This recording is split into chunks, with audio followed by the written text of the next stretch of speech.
So mga lodi, no, tuloy na natin to tong ginagawa natin dito na pag double rope dito sa bubong na to, no.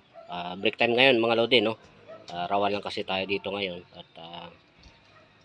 at tuwing break time lang tayo nakakapag video, no, at mga kasama natin nasa baba, no. Yung ano na to, yung bubong na to, kaya papatungan natin ng panibagong yero. So dahil nadumihan na ng mga pintura at bugbog na ito, no, UP na dahil na tutungtungan ito ng mga pinto. So hindi maiwasan na mapatakan ng ayan ng mga pintura at maapakan na mayupi, no, kaya hindi katanggap-tanggap sa mata ng may-ari. Kaya ang solusyon ay unang plano dito ay tatanggalin itong bubong at papalitan, no. Din suggestion kasi natin, hindi naman kasi na practical na tanggalin pa natin itong bubong, papalitan dahil ito ay may kisame na, no, sa baba. May insulation din ito. So kung tatanggalin natin yung bubong maaring maapektuhan pa yung kisame tsaka insulation, no. At ang problema nito, yung ikakabit na bubong, no, na yero, ayan, no, tile span, no, yan yung napag-usapan nila na ipapalit. So yung tile span mga lodi, kinakabit yan sa mga matatarik, yung slope, yung kagaya niya, no, matarik yan, no. Ang tile span, ang minimum na slope niyan is 30 degrees, no, pataas. O kagaya niya, no, yan nasa 45 degrees yung slope ng bubong na yan.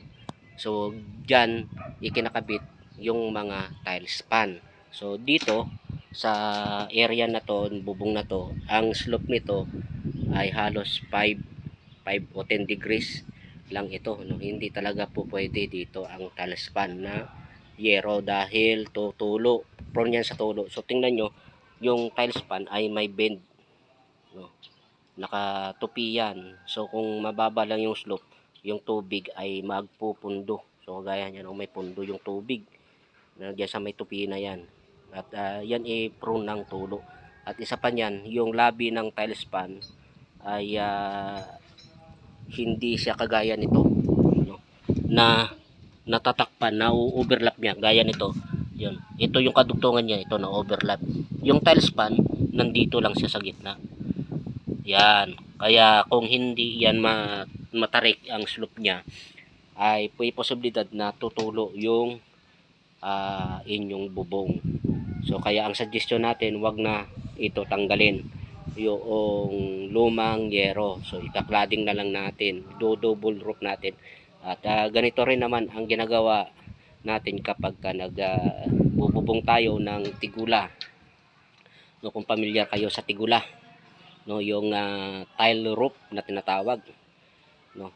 Hindi yung kinakabit ng walang undersitting na yero. So ganito ang proseso nun, no. Ganito din yung mga asphalt roofing, ganon din kasi yun ay mga prone sa tulo, kaya dinodouble roof yun, no. Ganito din ang sistema natin dahil yan tutulo talaga yan. So kung tutulo man siya, hindi na siya papatak sa baba, no. Dito siya papatak sa lumang yero, and then wala na tayong magiging problema. So kaya suggestion natin, hindi na ito tatanggalin dahil talagang hindi naman talaga na practical na tanggalin pa ito. Wala na itong gamit, no. Hindi mo na magagamit to, butas-butas na, yupi-yupi. So wala na. So ganun ang ano natin dito mga lodi, dito diskarte. At dito pina-grinder ko na yung paglalagyan ng wall flashing natin. So yung wall flashing na yan natin, ayan. So pinag-grinder ko na, ayan, kasi isusot natin yung wall flashing diyan. So yan ang ano natin, pinauna ko na yan dahil ang yero na ikakabit natin ay manipis, no? So isa pa pala mga lodi, no, sa mga tile span na yero, hanggat maaari yung 0.5, 0.6 yung kunin nyo. So ito yan ay 0.4 na alanganin. So manipis yan. At takaw talaga, bali yan. Kaya minabuti ko nang unahin na yung pag-grind yan, and then pagka naglagay tayo ng isang yero, ikakabit na rin natin yung flashing para nang sa ganun ay hindi na mabugbog yung yero, no? Nang paulit-ulit nating tinutungtungan. Isipin nyo naman kung may yero na yan at mag-grinder tayo dyan, yung tao nakatungtong sa yero. So yun ang magiging problema, mayuyupi, no? Mauulit lang ang ganitong sitwasyon.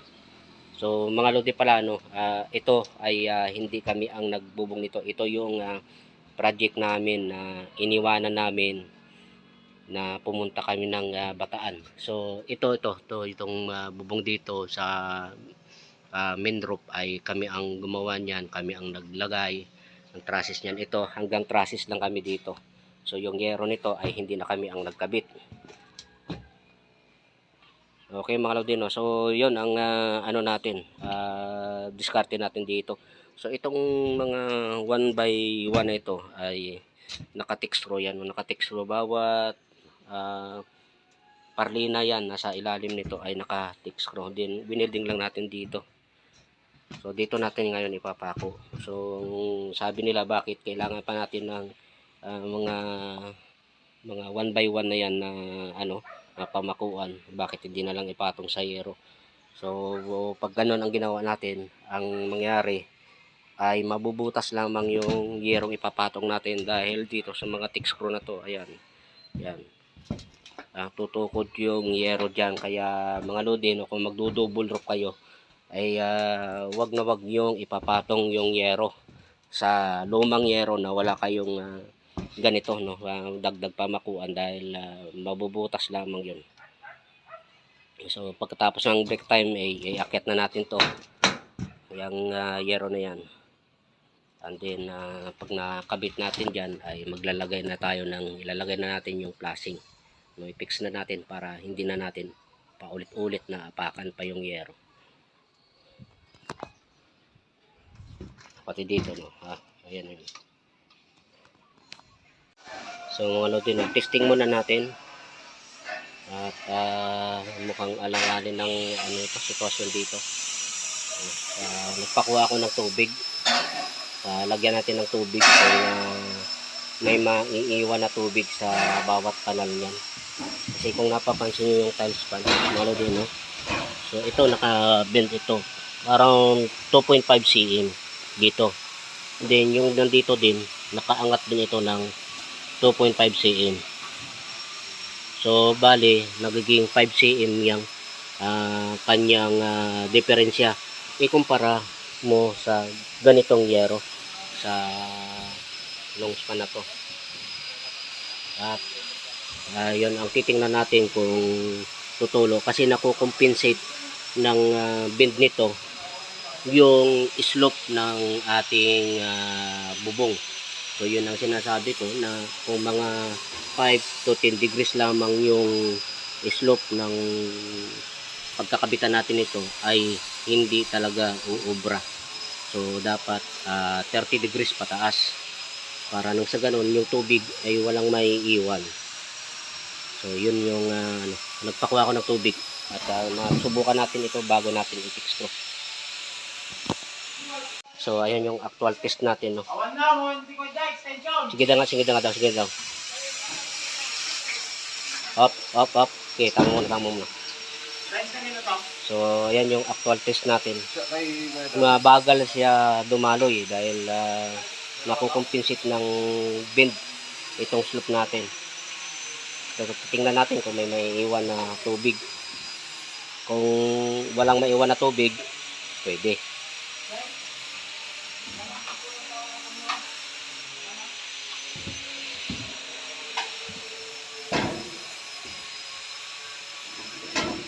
Ano, pwede rinse? Ha? May ilang malalim lang. Mabagal yung tubig doon. So may portion na ano. So dito banda rito medyo okay, oh.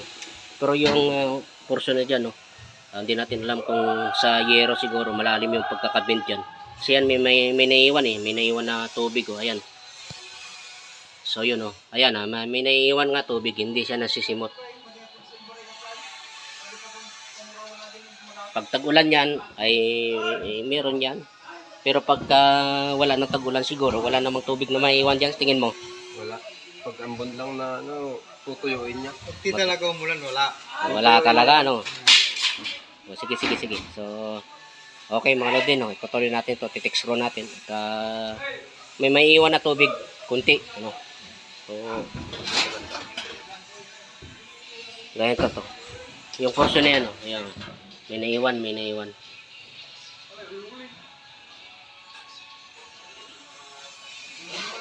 Mas malalim siguro yung pagkakatupi ng yero dyan. So, tingnan nyo, yung, malakas na yung tulo ng timba. Pero yung daloy ng tubig ay napakabagal lang. So, yun, ito yung diferensya ng mababa yung slope. So, mga lodi, no, yung pagkabit pala nitong tiles pan ay hindi ito papatong, no. Dito tayo maglalagay dito sa ilalim. Pasuksok tayo. So dahil pasuksok, dahil ito yung tupi na to, dito maglalak yung yung ganito niya. Para maglock siya. Kasi kung ipapatong natin, dumudulas yun. Dahil nakapatong dito, dumudulas siya. At kung minsan nawawala tayo sa groove.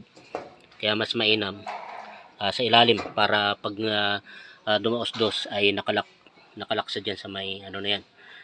May groove, yung kagaya niya, no. Ayan. So dinugtungan natin. Ito, no. Ayan, no. Ayan, no. Madumi lamang yung yero dahil alikabok dito, no. Nag-grinder tayo. So ayan yung dinugtungan niya. So ayan, no. So kung mapapansin nyo ay lapat na lapat. No, sinuksok natin yan sa ilalim. Hindi tayo papatong kasi kung papatong natin yan, dadaos-dos yung yero habang tinitik screw natin. At yun na, magkakaroon na siya ng siwang. No, pangit na yan tingnan sa baba kung nakikita sa baba, no. Wala pang kisame. So, pagka nakasuksok habang dumados yung yan pa ilalim ay naglalak yan ang grooves niyan. No, at isa pa, so dahil mababa lang ito, no. Yan lang tayo sa tiris na yan. Makikita yung dinugtungan kung ipapatong natin kung pabaliktad yung natin, yung paglagay. No, makikita yung dinugtungan. So pangit, no, pangit. So ayan, malilinis din yung yero na yan kapag naulanan or baka ito pa hugasan ito, no. Kasi malapit na itong over ito. Dahil pagkuha pa lang natin dito sa baba, no, madumi na. So ayun, no, madumi na yung yero. Siyempre kakabit natin, madumi na rin yung dito.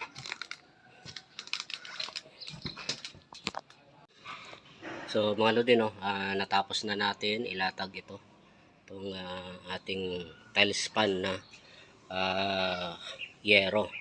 So kung mapapansin nyo rito, kahit na anong gawin yung titig, no, hindi nyo na makikita yung dinugtungan, no, dahil pinatalikod natin dito. Ito yung sinasabi ko na hanggat maari ay kung ganitong nakikita na tatanaw o nakikita itong yero, no, malapitan, ay ipatalikod nyo yung dinugtungan. So dinugtungan yan na ayan, no.